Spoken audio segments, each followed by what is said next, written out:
همیشه چې د دعا کوله مخکې د دعا تر پیلولو الله پاک ته پناه وروړله شیطان نه. ځکه شیطان دومره خبیث مکار دښمن دی چې کله ته دعا کوي ستا فکر او ستا ذهن کې وسوسې درچي، یقین دې په شک بدلی، درته وایي چې ته ګناهګار یې، ته دعا کوي ستا دعا نه قبلیږي. کله چې ته دعا کوي همغه وخت دا وسوسه درچي چې ستا دعا نه قبلیږي. دا څومره وخت کېږي ته دعاګانې کې نه قبلیږي. نو دعا چې دې کوله مخکې تر دې چې دعا پیل کړي لومړی الله پاک ته پناه وروړه له شیطان رټل شوي نه. همدا وایي چې اعوذ بالله من الشیطان الرجیم. او په دې ډاډه اوسه چې شیطان ستا خبره زه نه منم، وسوسې دې نه منم، زه په الله پاک باندې یقین یم، الله پاک زما مرسته کوي، زما دعا قبلوي. ځکه شیطان مکار دښمن دی. د آدم علیه السلام په خاطر باندې ذلیله شوی دی، هغه ته په سجدې نه کولو باندې الله پاک رټلی شړلی دی، له خپل دغه موقف نه راښکته کړی دی. تر قیامته دا دښمني تا سره کوي، خصوصا هغه وخت چې ته الله پاک سره اړیکه کې. دعا په حقیقت کې الله پاک سره مکالمه ده، راز او نیاز ده. نو په دغه وخت کې شیطان ډیره مداخله کوي، راځي تا ته وایي چې دعا دې نه قبلیږي، ته ګناهګار یې، ته دومره ګناهونه کړي، ته خجالته احساس ولې نه کوې چې د الله پاک په مقابل کې ناست دي او ناهیلي کوي دي. د شیطان تر ټولو غټ تخنیک دا دی چې ته ناهیلي کړي له خپل رب نه او یقین دې په شک بدل کړي. کله چې د دعا کوله یقین لره چې دعا مې قبلیږي. شیطان ته وایي ته وسوسې کوه، هیڅ ځای نه نیسي، زه خپل رب پیژنم، زه خپل رب پیژنم او دعا ورته کوم، دا زما دعا قبلیږي. ته بد کوي چې وایي چې نه دعا دې نه قبلیږي او څومره وخت کېږي دعا کې نه قبلیږي. نه زه په ډاډه یم چې زما به پکې خیر وي چې نه قبلیږي. کله چې شیطان ته دا ووایي او له شیطان پناه وغواړي، بیا ستا د راز او نیاز په منځ کې مداخله نشي کولی. که یې کوله ته خپل شک په یقین بدلوه او ډاډه اوسه دعا دې قبلیږي. کله چې دعا کوله لومړی پناه غواړه له شیطان نه، الله پاک ته پناه وروړه. شیطان ډیر عجیب دښمن دی، نه غواړي چې ته د الله پاک سره قوي او پیاوړې اړیکه ولري. ته ناهیلی کوي له الله پاک نه. کله چې ته ناهیلی شوې بې پروا کېږي، مشکلات د ژوند در باندې ډیریږي او دا شیطان غواړي، ځکه ستا دښمن دی، دښمن په تا باندې لورۍ نه لري. دا وسوسې چې تا ته کېږي، دا مشکلات چې د په ژوند کې دي، دا ټول په دې خاطر دي چې شیطان دغه لاره تا نه ورکه کړي. د دعا او د مرستې سرچینې په تا باندې مرستې سرچینې ته ستا لاره بنده کړې ده. ته چې کله الله پاک ته کینې خجالته احساس کې ځان ګناهګار درته ښکاري، نو دا احساس دې لرې که. ته چې څومره ګناهګار یې، ته چې څومره بیړنی ضعف حالت لري، ستا د مرستې سرچینه الله پاک دی. له الله پاک نه غیر بل څوک ستا مرسته نشي کولی. شیطان بد کوي چې تا ته دا احساس درکوي، دا وسوسه درته کوي، ځکه چې الله پاک په هر څه غالب او برلاسی دی. د دنیا ټول اسباب دغه په واک کې دي. هغه نه مرسته غواړه، شیطان نه پناه غواړه، دعا دې قبلیږي. ته که دا احساس لري چې ما ګناه کړې ده او خجالته احساس کې الله پاک ته نه ستنېږي، دعا ورته نه غواړي، مرسته ترې نه غواړي، توبه ورته نه کوې او دا احساس کې چې الله درنه ناراضه دی او ډېر وخت کېږي دعاګانې کې نه قبلیږي. د عامر ابن شراحیل الشعبي په نوم د کوفي او عالم دی. د ډېره جالبه خبره ده چې ستا د زړه ډاډ کېدی شي انشاءالله او دغه تشویش چې ته لرې دا درته رفع کولی شي. دی وایي لا یمنعنک ما فعلت، هغه څه چې تا کړي دا دې تا منع نه کړي له څه نه، ان تدعو ربک، چې خپل رب ته دعا وکړي.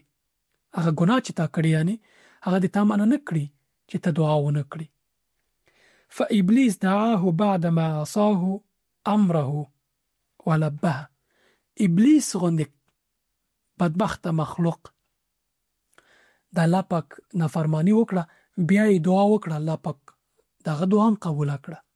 نو ته خو بنده یې، ته خو انسان یې. ابلیس چې دعا وکړه الله پاک قبوله کړه. شیطان چې کله الله پاک له خپل مقامه وشاړه، آدم علیه السلام ته سجده ونه کړه، نو یو دعا یې وکړه چې ما ته اجازه راکړه چې زه دغه بندگان درته بېلارې کومه. څه وایي شیطان؟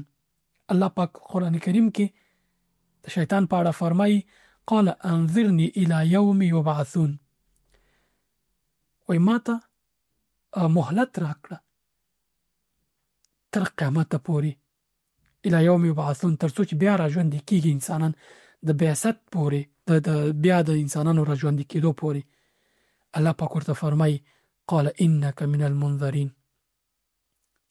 تا ته درکړل شو دا مهلت، ته بس تر هغې پورې چې تا دعا وکړه قبوله ده. بل آیت کې راځي چې الى یوم الوقت المعلوم، تا ته دا مهلت درکړل شو تر هغې پورې، یو مهلت او یو معلوم وخت پورې، یعنی تر قیامت پورې، چې کله قیامت دغه شو بیا به خپله سزا ویني. نو چې کله د شیطان دعا الله پاک قبول کړې ده، عامر ابن شراحیل وایي نو ته بیا ولې داسې فکر کې چې زما دعا نه قبلیږي؟ الله پاک ډېر مهربان ذات دی، الله پاک ستا هره دعا قبلوي، ته ورته ستون شه که ستا پکې خیر انشاءالله. موږ کمزوري انسانان یو، شپه او ورځ الله پاک ته احتیاج یو، یوه ثانیه د الله پاک له مرستې پرته موږ ژوند نشو کولی، ځان تباه کوو. که الله پاک ځینې فیصلې موږ ته پرېږدي او موږ یې وکړو، په حقیقت کې ځان تباه کوو.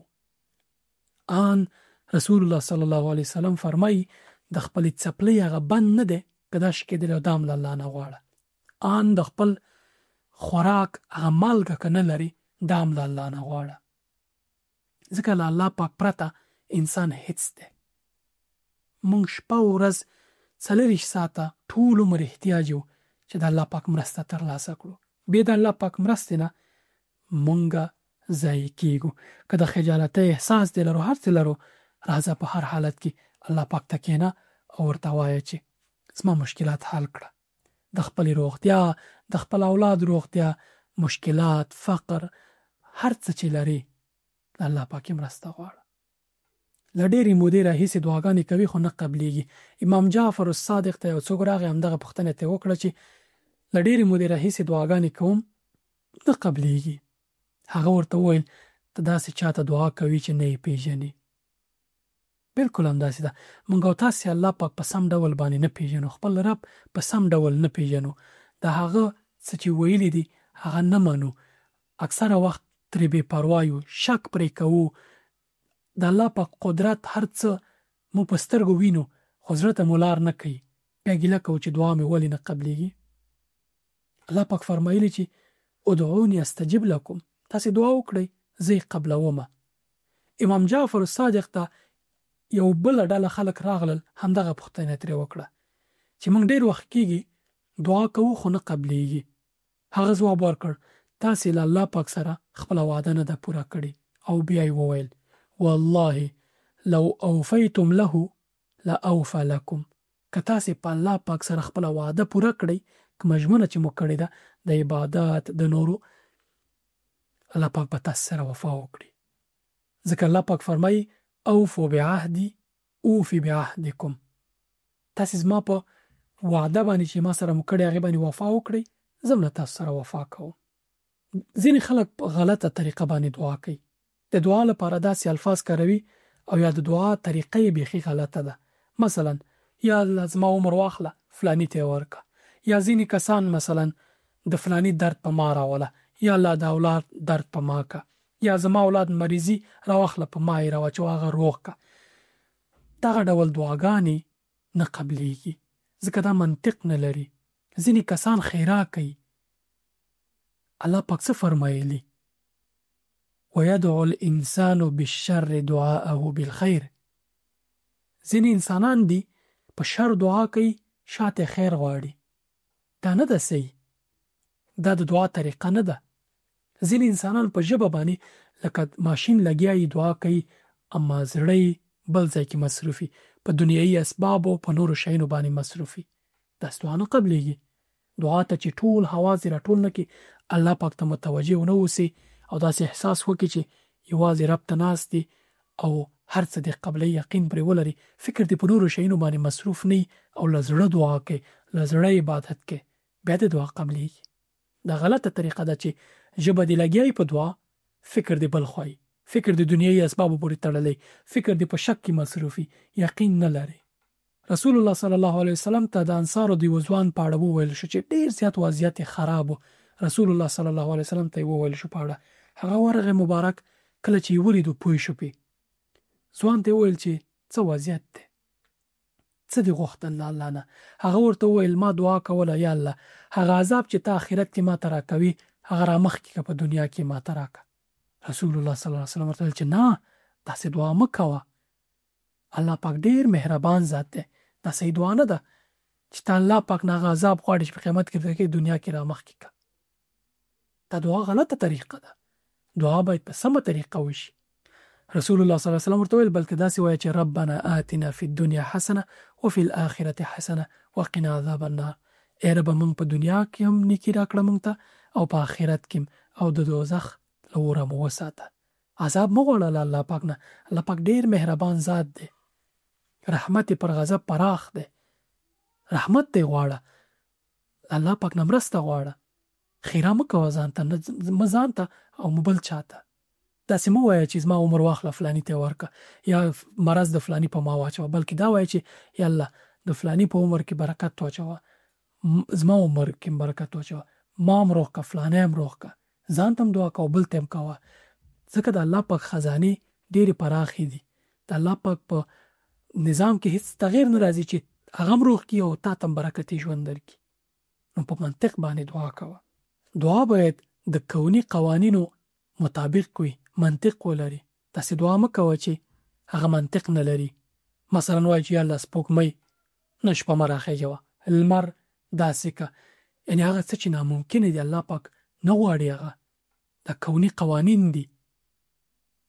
ته ځان له بامه غورځوي یا الله ما وساته، الله پاک کوای شي، اما الله پاک ته منطق او عقل درکړی چې بې منطقه کار به نه کوې. دا جهالت دی چې ته کوې. الله پاک جاهل انسان نه خوښوي.